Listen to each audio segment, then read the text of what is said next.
નમસ્કાર દર્શક મિત્રો, મિરર ઓફ ધી વર્લ્ડમાં આપ સૌનું હાર્દિક સ્વાગત છે।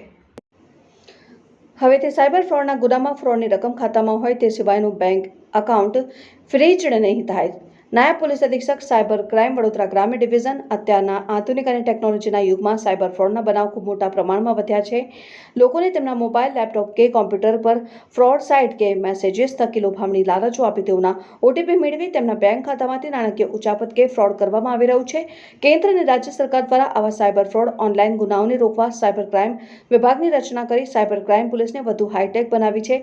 સાથે જ સાયબર ફ્રોડ અંગે કાયદાકીય જોગવાઈ કરી છે અને જેના કારણે સરકારે સાયબર ફ્રોડ થકી ભોગ બનેલા લોકોને વર્ષ 2023માં અંદાજે ₹20 કરોડ રિફંડ પેટે પરત અપાવ્યા હતા અને વર્ષ 2024માં ₹54 થી ₹55 કરોડ જેટલું રકમનું રિફંડ કરાવ્યું છે। અને હવે આવા ફ્રોડના કિસ્સામાં જેના ખાતામાં ફ્રોડની રકમ જમા થઈ જાય તેવા ત્રાહિત વ્યક્તિ વેપારીના સંપૂર્ણ એકાઉન્ટને ફ્રીઝ કરી દેવામાં આવતા હતા અને જેના કારણે અજાણ વ્યક્તિને એકાઉન્ટ સંપૂર્ણ ફ્રીઝ હોવાથી ખૂબ તકલીફ પડતી હતી। તેથી તે જગ્યાએ હવે ફક્ત ફ્રોડ થયેલી રકમ પૂરતું અકાઉન્ટ ફ્રીઝ કરાશે। બાકી લોકો વેપારી દ્વારા જરૂરી પુરાવાઓ રજૂ કરતા બાકીનું અકાઉન્ટ ફ્રીઝ નહીં કરાય।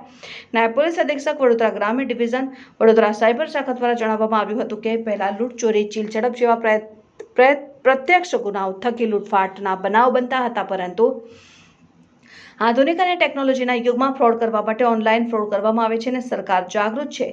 સરકાર દ્વારા સાયબર ક્રાઇમ પર અંકુશ લાવવા નવા ટેકનોલોજી સાથે પોલીસને હાઈટેક બનાવી છે અને શહેર ઉપરાંત તમામ જિલ્લામાં સાયબર ક્રાઇમ વિભાગ બનાવવામાં આવ્યા છે અને કોઈપણ જો ફ્રોડનો શિકાર બને તો વ્યક્તિ 1930 હેલ્પલાઇન નંબર ઉપર પોતાની ફરિયાદ કરી શકે છે। લોકોને કોઈપણ વ્યક્તિને ઓટીપી ન આપવા અને ખોટી લાલચમાં આવી ગમે તે વેબસાઇટ પર ન જવા પણ અપીલ કરવામાં આવી છે। મૂળ આપ બધા જાણો છો કે આજના યુગમાં આ ટેકનોલોજીનો યુગ છે।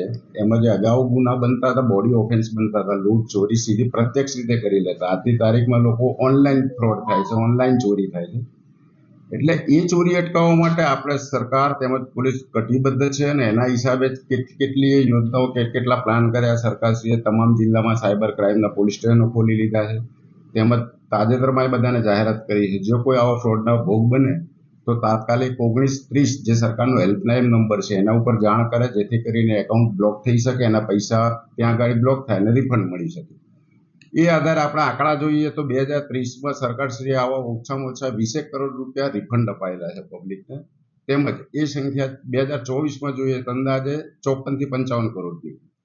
તો સરકારશ્રી એ પગલામાં ખૂબ રસ લઈ આગળ વધવા માંગે છે અને એ પ્રક્રિયામાં હાલમાં એવું જોવામાં આવ્યું છે, ઘણા લોકોની એવી ફરિયાદ હતી કે ભાઈ ફ્રીઝ થઈ જાય એકાઉન્ટ તો એકાઉન્ટ હોલ્ડર હોય છે એને ઘણી તકલીફ પડે છે। એ ધ્યાન પણ સરકારશ્રીના ધ્યાને એ વાત આવી છે કે વાત સાચી છે કે કોઈ ફ્રોડ કરી લે છે ને એ રકમમાંથી બીજા એકાઉન્ટમાંથી કોઈ ખરીદી કરી લે તો પેલાનું એકાઉન્ટ બંધ થઈ જાય છે, જેથી કરીને ત્રાહિત વ્યક્તિ જે છે કે એને ખબર જ નથી આવું ફ્રોડ થયું, એનો કોઈ રોલ નથી, એનું એકાઉન્ટ ફ્રીઝ થઈ જાય। તો એ અટકાવવા માટે થઈને સરકારશ્રીએ આપણે સૂચનાઓ આપી છે અને એ આધારે આપણે નક્કી કરેલું છે કે જે કોઈનું એકાઉન્ટ આ રીતે ફ્રીઝ થયું હશે તો એના ખાતામાં જેટલી ફ્રોડની એમાઉન્ટ આવી હશે એટલી જ ફ્રીઝ થશે, આખું એકાઉન્ટ ફ્રીઝ થવાનું નથી।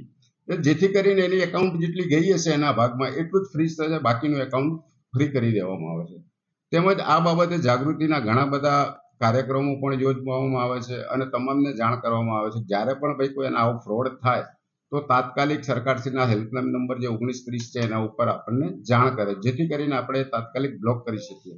હવે જે લોકોના બ્લોક થયા છે અને એમને લાગતું હોય કે ભાઈ અમારો કોઈ રોલ નથી અને બ્લોક થઈ ગયા છે તો એ લોકો તાત્કાલિક એમના જે જરૂરી પુરાવા હોય એની સાથે પોલીસનો સંપર્ક કરી શકે, જેથી એની તપાસ કરીને એમના એકાઉન્ટ અનબ્લોક કરવામાં આવે અને એમને રેગ્યુલર એકાઉન્ટ ચાલુ રાખવામાં આવે। તો આ બાબતની જાગૃતિ માટે એક આ આયોજન કરવામાં આવ્યું હતું અને આપ સૌના માધ્યમથી તમામને મારી અપીલ પણ એવી છે કે આજના જમાનામાં જે ઓનલાઈન ઉપયોગ થઈ રહ્યો છે તો ખૂબ સાવચેતી કરવાની જરૂર છે કે લોકો લાલચમાં આવીને કોઈ પણ ઓટીપી આપી દે છે અથવા કોઈ લિંક ઓપન કરી દે છે કે જે કાયદેસર હોતી નથી ને જેના કારણે એ પછી એમનું એકાઉન્ટ જતું રહે છે અને ભોગ બની જાય છે।